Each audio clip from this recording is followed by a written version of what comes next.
I can still hear the clinking of glasses and forced laughter from that Thanksgiving dinner. The crystal chandelier in my parents' dining room cast shadows across faces that hadn't bothered to visit my cafe in over 3 years, despite it being just 4 blocks away from the family's law firm. Emma, my sister Sophia's voice cut through the polite dinner conversation. Tell everyone your big news. I looked up from my plate, already knowing what was coming. Sophia sat there in her designer suit, diamond engagement ring catching the light as she reached for her wine glass. She had that look, the one that said she was about to remind everyone why she was the family's crown jewel. I made senior partner, she announced, her smile dazzling. Youngest in the firm's history. The table erupted in excitement. Mom practically glowed with pride. Dad raised his glass in a toast. To Sophia Harrison, carrying on the Harrison and Associates legacy.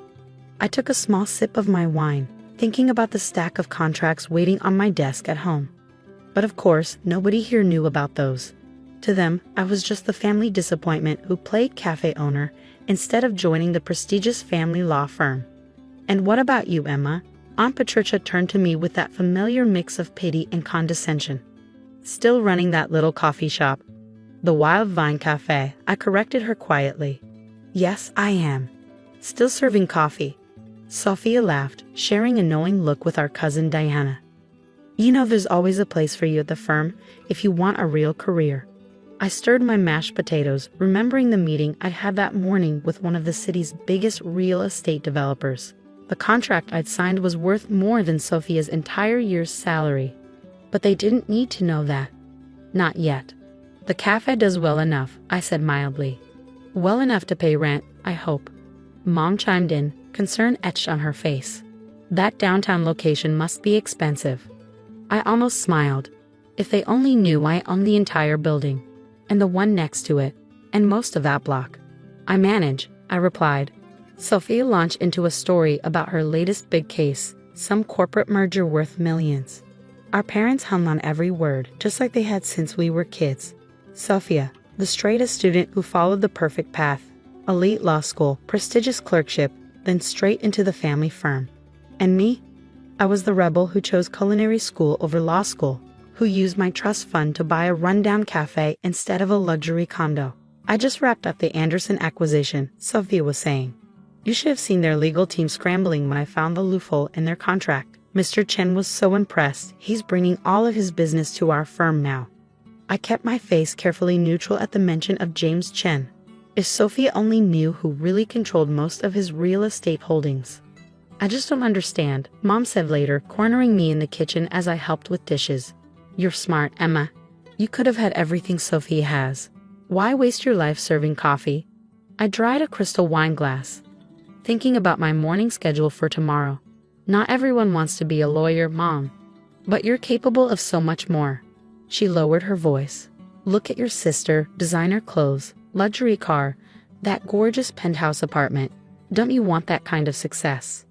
I thought about my own penthouse, the one I bought last month under one of my holding companies, the one with a better view than Sophia's. I'm happy with my choices, I said simply. Mom shook her head. I just worry about your future. The cafe business is so unstable. What happens when you want to start a family? How will you provide? I bit back a laugh, thinking about my diverse investment portfolio and the string of properties I'd quietly acquired over the past 5 years. The cafe had just been the beginning, my front door into the world of downtown real estate. Later that night, as everyone gathered their coats to leave, Sophia cornered me by the door. Hey, I meant what I said about the firm, she said, her voice carrying that elder sister authority she perfected since childhood. Dad would create a position for you in a heartbeat. You could start in corporate law, maybe work your way up. Thanks, I cut her off. But I'm good where I am. She frowned, perfectly plucked eyebrows drawing together. Emma, be serious. You can't serve lads forever. Don't you want to make something of yourself? Oh, which she only knew. I made something of myself all right, something much bigger than anyone in this family suspected. Tomorrow morning would prove that. I should go, I said, checking my watch. Early morning at the cafe. Right, Sophia smirked. Those coffee beans won't grind themselves. I drove home to my real office, hidden in plain sight above the cafe. While my family thought I spent my days steaming milk and making change, I'd built an empire of my own. The cafe was just the public face, the piece of me they could see and mock. Behind it lay a web of real estate holdings, strategic investments, and carefully crafted contracts that would soon reshape downtown. Unlocking my office, I settled behind my desk and opened the file marked Chen Acquisitions. Tomorrow morning, James Chen would walk into my cafe, not as Sophia's client, but as my business partner. He'd been helping me buy up properties through various shell companies for years, keeping my identity hidden even from his own lawyers, including my sister. I pulled out the final contract, the one that would consolidate all my downtown holdings under a single management company. The one that would finally reveal who really controlled half of the city's most valuable real estate. My phone buzzed. A text from Sophia. Dinner was fun. Do Mr. Chen mentioned he might stop by your cafe tomorrow. Try not to embarrass me, he's our biggest client. I smiled, setting my phone aside without replying. Tomorrow would certainly be interesting. The contract was straightforward. My various holding companies would merge into a single entity, Harrison Capital Group. The name was a bit of family irony I couldn't resist. As I reviewed the paperwork one last time, I thought about my sister's smug smile at dinner, my mother's concerned lectures, my father's dismissive attitude toward my little coffee shop. They had no idea that while they were focused on law firm politics and courtroom drama, I'd been quietly building something far bigger. 5 years of careful planning, strategic acquisitions, and hidden ownership were about to pay off. Tomorrow, James Chen would sign the final papers, and my family would learn that the daughter they'd written off as a simple barista actually owned more of downtown than their precious law firm could ever dream of handling. The morning after Thanksgiving, I arrived at the Wild Vine Cafe earlier than usual. My manager, Kate, was already there, setting up for what she thought would be a normal day. "The special meeting room is ready," she said, handing me a coffee. Though I still don't understand why Mr. Chen wants to meet in a cafe instead of his office. I smiled, taking a sip. Sometimes the best deals happen in unexpected places. At precisely 9 a.m., James Chen walked through the door. Despite being one of the city's most powerful real estate developers, he dressed simply in a black sweater and slacks. That was one thing I'd always appreciated about him. No pretense, just business. "Good morning, Ms. Harrison," he said warmly. Then, loudly enough for others to hear, "Could I get a vanilla latte?" I played along, heading behind the counter to make his drink personally. We perfected this routine over the years, me the humble cafe owner, him the casual customer. Nobody ever suspected we were orchestrating million-dollar deals over coffee. As I steamed the milk, the cafe's door chimed again. I looked up to see Sophia striding in, legal briefcase in hand. "Mr. Chen," she called out, clearly surprised to actually find him here. "I didn't expect to see you so early." James accepted his latte from me with a nod. "Ah, Ms. Harrison, your sister makes the best vanilla latte in the city. Would you care to join our meeting?" Sophia blinked, glancing between us. "Meeting?" "Yes, regarding the downtown development project." He gestured to the private room at the back of the cafe. "Shall we?" I could see Sophia's mind racing, probably wondering why her biggest client was having a meeting in her sister's little coffee shop. Still, she followed us into the room, her heels clicking against the hardwood floors. The room looked deceptively simple: comfortable chairs, a solid wooden table, warm lighting. Only the small camera in a corner, ready to record the signing, hinted at something more significant. "I'll need another witness," James said, pulling out a thick contract. "Perhaps your sister could join us."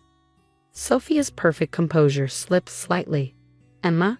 "Oh no, she runs the cafe. She doesn't need to be involved in legal matters." James raised an eyebrow.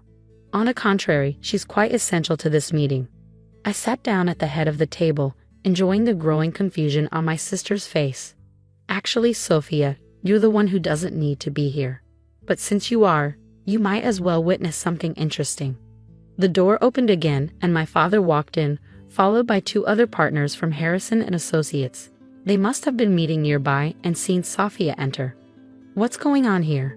Dad demanded. "Sophia, why are you meeting with Mr. Chen in a cafe?" Before she could answer, James spoke up. "Actually, I invited everyone here. It seemed fitting to sign these papers where it all began." "Where what began?" Sophia asked. I opened my laptop, pulling up the presentation I prepared. The consolidation of Harrison Capital Group's downtown holdings, currently valued at just over $300 million. The room went silent.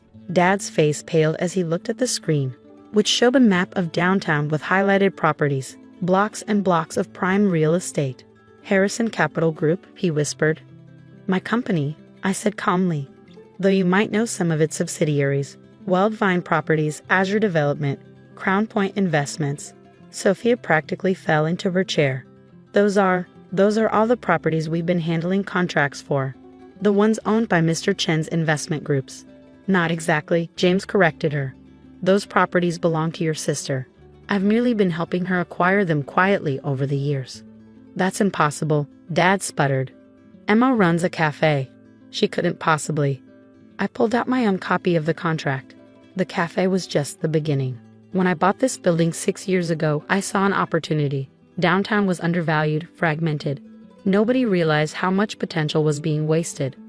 While you were all busy mocking my little coffee shop, I continued. I was meeting investors, analyzing property values, and slowly piecing together the largest private real estate portfolio in the city.